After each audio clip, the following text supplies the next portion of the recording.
نحمده ونصلي على رسوله الكريم أما بعد فأعوذ بالله من الشيطان الرجيم بسم الله الرحمن الرحيم. ما کی اقسام میں سے اسمیہ کی 5 اقسام ہم کر چکے. ابھی ما حرفیہ ہے جس میں سے پہلی قسم ہے ما کافہ. یہ یہاں پہ مد لازم کلمی مثقل ہوگی. تجوید کے بارے میں بات کر لیتے ہیں. تو یہ کاف ہے جی. تو پہلی آیت مبارکہ ہے وَإِن تَوَلَّوْا فَإِنَّمَا هُمْ فِي شِقَاقٍ، سورۃ البقرہ. تو یہاں پہ انما یہ ما ہے جس کے بارے میں ہم بات کر رہے ہیں، اور یہ ما کافہ کے نا. کافہ کیا ہے؟ کیا کافہ کسے کہتے ہیں؟ یہ کافہ فا اس کا مصدر ہے. کافہ یکفوفو، یہ باب ناصرہ ینصر سے آتا ہے. کف یکفو روک لینا. تو یہ قرآن پاک میں بھی مستعمل ہے. کئی ایک آیات مبارکہ میں آتی ہیں. یکف ایدیہم، انہوں نے ایدیکم تمہارے ہاتھ روک دیے اور آپ نے ان کے ہاتھ روک دیے. تو یہ کیا کرتا ہے؟ روکتا ہے. کس بات سے روکتا ہے؟ بات اس میں یہ ہے کہ مثال میں دیتا ہوں. ہوتا کیا ہے؟ مثلا میں کہتا ہوں جی آنا طالبن. آنا مرفوع ہے اور یہ بھی مرفوع ہے. یہ مبتدا ہے اور یہ خبر ہے. اس کے اوپر آپ انا داخل کریں تو انا کیا کرے گا؟ انا اس مبتدا کو حالت نصب میں لے جائے گا. تو یہ لفظ بن جائے گا انی طالبن. تو جب اس کو ملا کر لکھیں گے تو اصل میں یہ ہوگا ان یا طالبن. یہ یا جو ہے وہ آنا سے یہ مرفوع تھی، یہ منصوب ہو جائے گا. تو یہ لفظ لکھنے میں کیسے لکھا جائے گا؟ انی طالبن. تو کیا کیا اس نے؟ انا نے آ کر آنا مرفوع تھا اس کو منصوب کر دیا. یہاں پہ دیکھیں یہ ہوم فی شقاق ہے. ہوم مبتدا ہے، فی شقاق اس کی خبر ہے. تو یہ مبتدا کو انا نے آ کر حالت نصب میں کیوں نہیں لے گیا؟ کیونکہ بیچ میں اس ماں نے روکا. یہ ماں کہتا ہے جی یہ آپ میرے ہوتے ہوئے اس مبتدا کے اوپر عمل نہیں کر سکتے. اس ماں نے اس انا کو عمل کرنے سے روک دیا. تو یہ ہے مائے کافہ کی ڈیفینیشن. اور پھر دوسرا یہ کلمہ مل کر انا اور ما دونوں جب مل جاتے ہیں تو یہ کلمہ حصر بن جاتے ہیں. اس کا معنی آتا ہے نہیں سوائے اس کے. کیا نہیں سوائے اس کے؟ محصور کیا کرتا ہے؟ حصر. کلمہ حصر نے کسی کو محصور کرنا ہے نا. محصور کا مطلب اس کے اس کو گھیرے میں لے لینا ہے. تو یہ ہے گھیرے میں لیا ہوا کلمہ ہم. یہ ہم کون ہے؟ وَإِن تَوَلَّوْا. تو یہ واو فاعل ہے.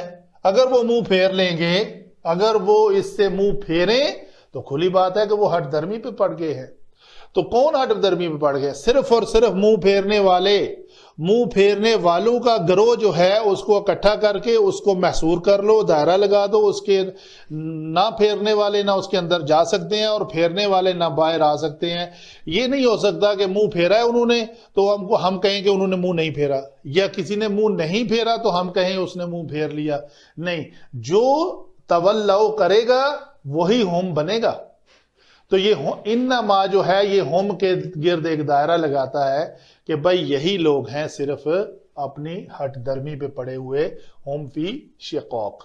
یہ ہے اس کا معنی ما کافہ کا کہ کس طرح یہ عمل کرتا ہے. جب یہ جملہ، یہ پہلی مثال ہوئی جملہ اسمیہ کی. دوسری مثال ہے جملہ فعلیہ کی. انما تجزون ما کنتم تعملون. تو یہ انما جو ہے جب اس جملہ فعلیہ پر آتا ہے تو پھر بھی اس کے اوپر کوئی عمل نہیں کرتا. تو یہ ما کافہ ہے. قل انما انا بشر مثلکم، وہی اسی طرح پھر آیا انا بشر، انا مبتدا اور یہ خبر. تو پھر انا میں سے جو ما ہے اس نے اس کو اس کے اوپر عمل کرنے سے روک دیا. ما نے انا کو انی نہیں بنانے دیا، انی بشر نہیں کرنے دیا. اسی طرح انما الہکم الہ واحد، یہاں پہ بھی کسی اسم کو ماں نے آ کر انا کو منسوب نہیں کرنے دیا.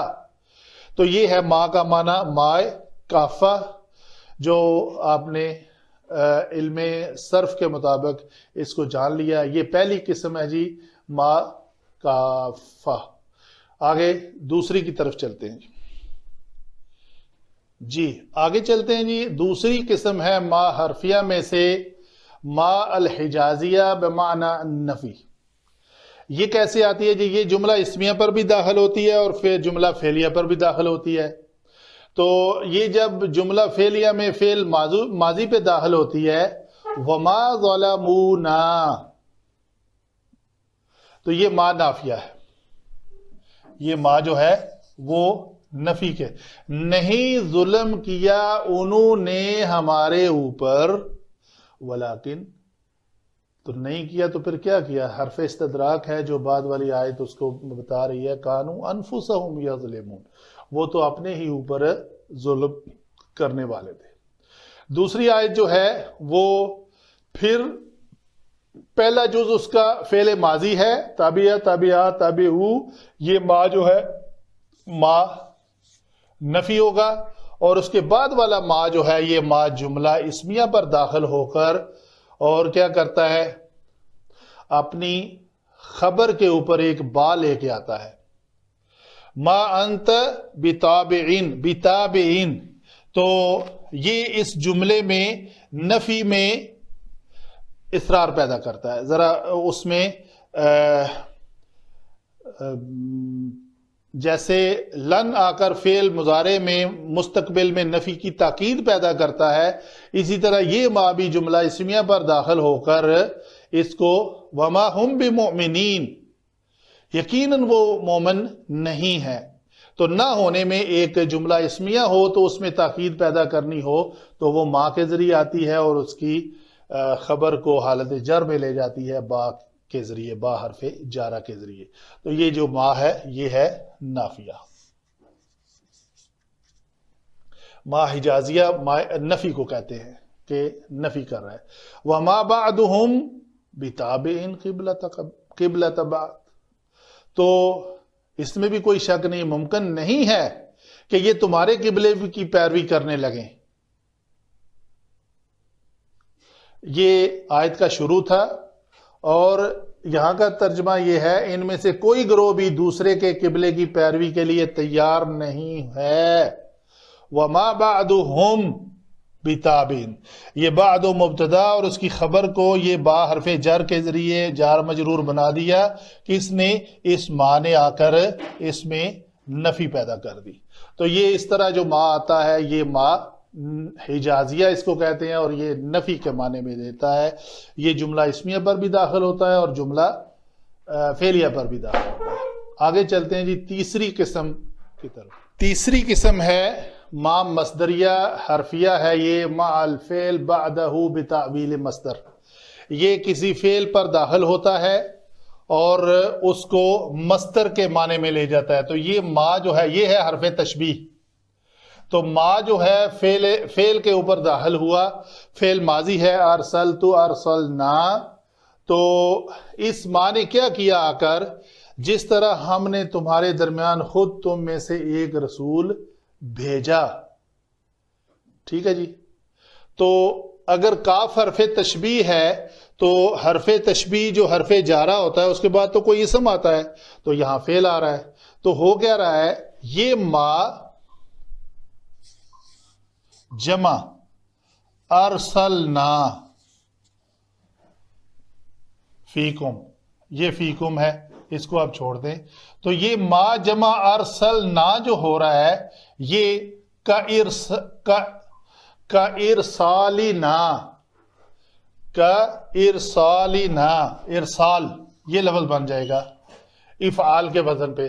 ارسلنا ہے نا، تو کا ارسالنا یہ لفظ بن جائے گا ہمارا. یہاں پہ الف ہے، یہ لکھنے میں غلطی ہوئی.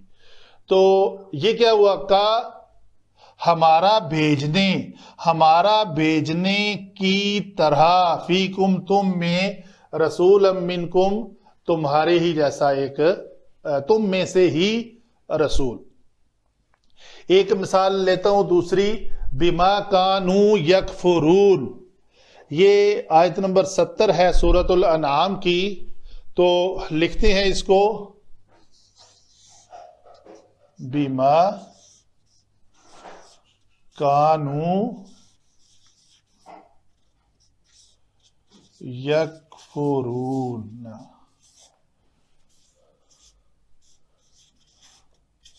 کئی ایک مثالیں ہیں، بہرحال ہم تو اسی پہ اکتفا کر رہے ہیں. تو با حرف جر ہے.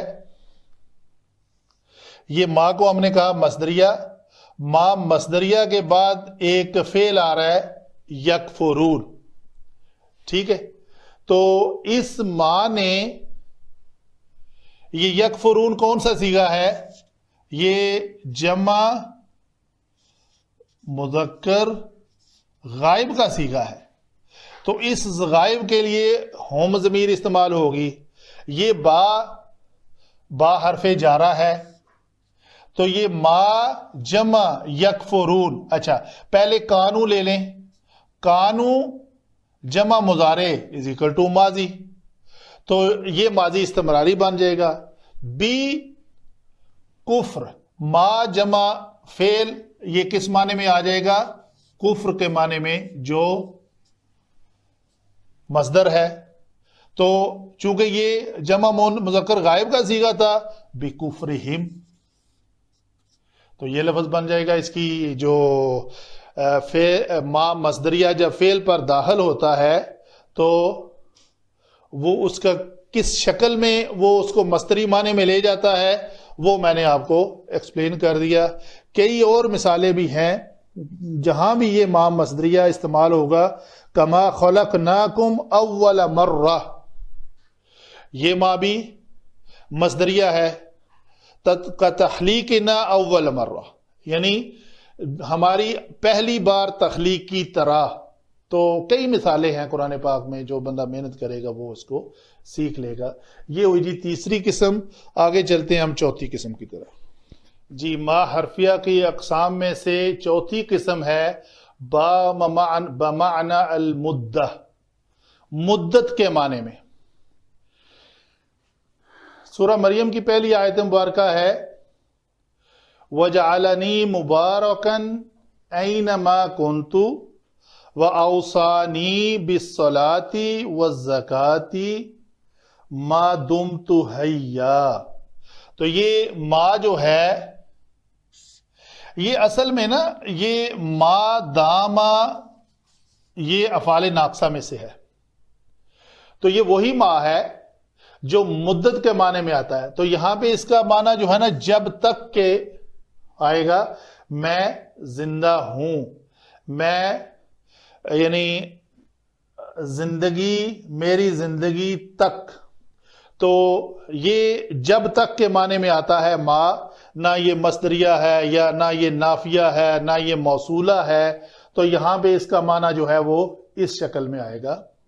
تو اور بابرکت کیا جہاں بھی میں رہوں، اور نماز اور زکوٰۃ کی پابندی کا مجھے حکم دیا اللہ تعالیٰ نے، اور جب تک میں زندہ رہوں. کب تک یہ حکم ہے میرے لیے؟ جب تک دمت حیا، میں زندہ رہوں. دوسری آیت مبارکہ لی ہے وَحُرِّمَ عَلَيْكُمْ صَيْدُ الْبَرِّ مَا دُمْتُمْ حُرُمًا. سورۃ المائدہ آیت نمبر 96 ہے. احرام کی حالت میں ہو تم پر حرام کیا گیا ہے. وَحُرِّمَ عَلَيْكُمْ صَيْدُ الْبَرِّ، تو خشکی کا شکار جو ہے وہ تم پر حرام ہے جب تک تم احرام کی حالت میں ہو. ما دمتم، یعنی ما داما جو ہے یہ ایسا فعل ناقص ہے جس کا مضارع نہیں آتا. جیسے کانا یکونو ہو جاتا ہے، لیکن داما جو ہے وہ یہ فعل مضارع اس کا نہیں آتا. تو یہ ما جو ہے یہ ما بمعنی المدہ، مدت کے معنی میں آ رہا ہے. یہ ہوئی جی چوتھی قسم ہماری جو ما حرفیہ کی اقسام میں سے. آگے چلتے ہیں پانچویں قسم کی طرف. ما کی اقسام میں سے ما حرفیہ کی پانچویں قسم ہے جو ما زائدہ کے نام سے جانی جاتی ہے، ما صلۃ فی الکلام زیادۃ للتاکید، یہ تاکید کے لیے آتا ہے جی۔ سورۃ آل عمران کی آیت نمبر ہے 159، فَبِمَا رَحْمَةٍ مِّنَ اللَّهِ لِنْتَ عَلَيْهِمْ، اے پیغمبر صلی اللہ علیہ وسلم یہ اللہ کی بڑی رحمت ہے کہ تم ان لوگوں کے لیے بہت نرم مزاج واقع ہوئے ہو۔ ٹھیک ہے جی، تو یہ ما زائدہ ہے، یہ ما اپنا کوئی عمل نہیں کر رہا، نہ تو یہ نفی کر رہا ہے، نہ موصولہ ہے، نہ مصدریہ ہے، نہ حجازیہ ہے، یہ ہو کیا رہا ہے، یہ با جو ہے نا جی، فبی رحمتن، یہ مجرور ہے۔ کس وجہ سے؟ با، بیچ میں ماں نے کافہ بھی نہیں کیا کہ با کو اپنے عمل سے روک دے، نہیں، ایسی بات نہیں ہے۔ تو یہ ہے ما زائدہ، اس بات میں تاکید ہے جی، بس فَبِمَا رَحْمَةٍ فَبِرَحْمَةٍ مِّنَ اللَّهِ، اللہ کی رحمت کے ساتھ لِنْتَ لَهُمْ، آپ ان کے لیے نرم مزاج واقع ہوئے۔ آگے کیا ہے جی؟ فَبِمَا نقدی، یہ با حرف جر نے اس کو کیا کیا؟ مجرور، ماں نے آگے کوئی عمل نہیں کیا، ماں زائدہ ہے، ماں اس بات میں آخرکار ان کی عہد شکنی کی وجہ سے اور اس وجہ سے کہ انہوں نے اللہ کی آیات کو جھٹلایا۔